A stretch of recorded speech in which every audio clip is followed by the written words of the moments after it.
салому дуруди бепоён ба ҳамаи шумо мухлисони азизи телевизиони варзиш. Ин барномаи дар шабакаҳои иҷтимоист ки онро Фирдавси Хурсанд гардон мекунад. Ин хел ки бошад, рафтем.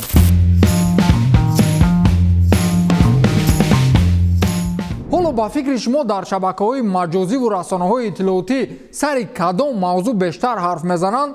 мавзӯи рафтани Месси, баргашти Ҳабиб, гузариши Мбаппеву Ҳоланд ба Реал, инҳо ҳама ба қавли русҳо ерунда. ҳоло дар Аврупо одамон дар мавриди ҷанҷолҳои лафзиву кашталкашиҳои Антонио Конте бо президенти бошгоҳи Ювентус Андреа Анели гап мезананд. ин ҳам дар ҳолест ки миланиҳо дар бозии ҷавобии ҷоми Италия бар муқобили Ювентус ғалаба кардан натавонистанд ва аз идомаи рақобатҳои мусобиқаи мазкур бенасиб монданду Ювентус роҳи худро ба финали ҷоми Испания ҳамвор намуд. дар як нофаҳмӣ Антонио Конте хеле асабӣ шуд ва бо собиқ шефи худ ҷанҷол барпо кард. дар навор дида мешавад ки чӣ хеле Антонио Конте ҷониби президенти Ювентус таҳқиромез ангушти миёнаи худро нишон медиҳад ва ба гуфтаи рӯзноманигорони итолиёвӣ ин ба президент писанд наёмад ва фарёдзанон аз минбар барои ҷанҷол поён меомад. дар ҷавоби ишораи Конте Андреа Анели низ гапҳои қабеҳ гуфтааст. гуфта мешавад ки онҳо баъдан ҳангоми ҷониби утоқи либосивазкунӣ рафтан қариб бо ҳам заду хурд мекарданд. ғазаби Контеро пуштибонии доварон нисбати дастаи Ювентус бедор кардааст. ӯ иддао дорад ки доварон дар рафти бозӣ кӯшиш мекунанд рафти бозиро ба нафъи дастаи Туринӣ ҳал намоянд. аз ин рӯ Конте ба сифати эътироз бо шефи дастаи Ювентус ҷанҷол барпо кард. шумо медонед ки Конте замоне дастаи Ювентусро сармураббигӣ мекард ба истилоҳи русӣ значи зери коса нимкосае ҳаст.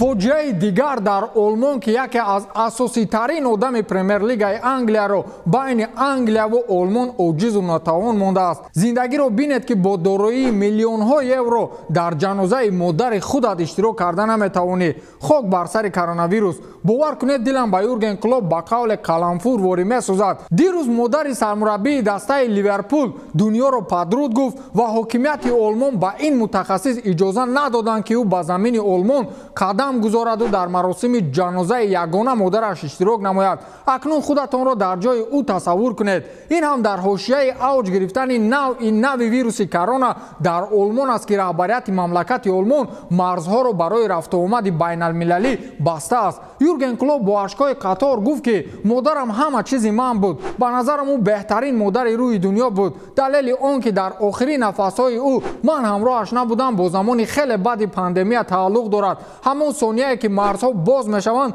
ҳамон сония аввалин одаме ки ба замини Олмон қадам мемонад ман хоҳам буд. феълан ғайри модарам чизе дигар дар ин дунё бароям арзиш надорад. назди модаратон бошед, гуфтааст Юрген Клоп. бале, модар бузург аст.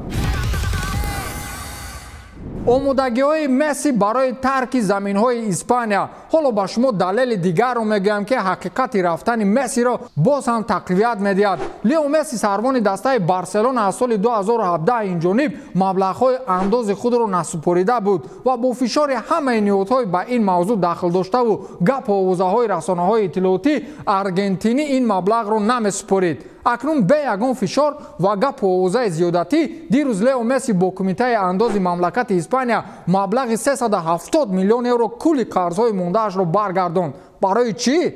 ман андешаи худро мегӯям. барои он ки вақти рафтани Месси аз дастаи Барселона пеши гузариши трансферӣ ҳеҷ ниҳоде дигар ба ӯ монеа шуда натавонад. рафтани Роналдуро ёд доред ки баъди рафтанаш чӣ хел расонаҳои испанӣ аз қарзҳои насупоридааш ҳарф мезаданд. ҳоло дастаи каталонӣ роҳҳои аргентиниро ба ҳар восита дар даста нигоҳ доштанро меҷӯянд. вале Месси худро назди ҳамаи ниҳодҳои давлативу фазои футболӣ тоза мекунад то ба гузаришаш ба дастаи дигар масъалае ба миён наояд. гудбай Месси гуфтан гиред. мардуми мо зери нури офтоби гарм рафтуо доранду дар Аврупо аз ғояти барфи зиёд биноҳои андак кӯҳнатар ба шикастану рехтан рӯбарӯ мешаванд. ин ҳам дар ҳолест ки дар Италия аллакай чандин биноҳо ба ҳукми вайронӣ рафтанду барфи зиёд монеаҳоеро ба фаъолияти мардум эҷод кардааст. майдони хонагии дастаи хоккеи Виптал Бранкос дирӯз вазни зиёди барфро бардошт кардан натавонисту ниҳоятан ба шикастан сар зад ва ба гуфтаи масъулини майдон воқеа шаб баъди рафтани ҳама ба вуқӯъ пайваст ки хушбахтона касе осеб надидааст. Дар аксҳо дида мешавад ки чӣ хел майдони маъруф бо номи Вайген Стефан ки дар водии Штерцинг ҷойгир аст ба пуррагӣ шикаставу бовар намеояд ки ин аз ғояти зиёди барф аст. саҳифаи расмии Еврохоккей ин воқеаро расонаӣ кард ва гуфт ки бино аз нав таъмир кардан намешавад, чун сохтани як майдони наве осонтар аст. аз ин рӯ худу наздиконатонро дар сардиҳо эҳтиёт намоед.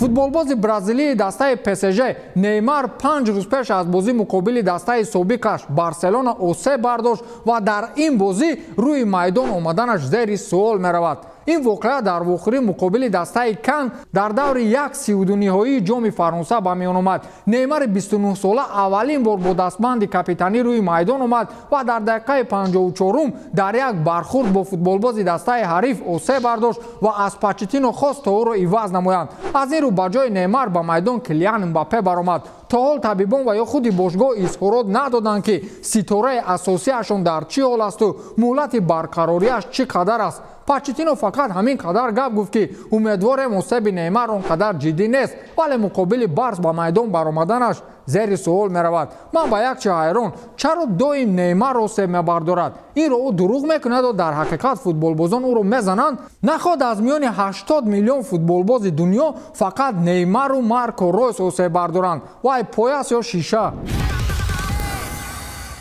Зейниддин Зидан сармураббии дастаи Реал Мадрид барои ҳамаи мухлисонаш аввалин голи задаашро дар футболи касбӣ расонаӣ кард ки ӯ он вақт 18 сол дошт ва ин голро ӯ ҳанӯз 30 сол пеш ба дарвозаи дастаи Нант задааст. соли 1991 Зидани 18-сола дар дастаи Кан бозӣ мекард ва пас аз як сол ба дастаи Бордо рафт ки ҳамин тавр ба мунтахаб даъват гардиду баъдан дастаҳои бузурги аврупоиро чарх мезад. хулас голе ки Зидан 30 сол пеш зада буд ба тамошояш бовар барон мекунӣ ки агар ҳоло мезад шояд зеботарин гол буд ё не. ба ҳамин тамом تا دیدار خیر.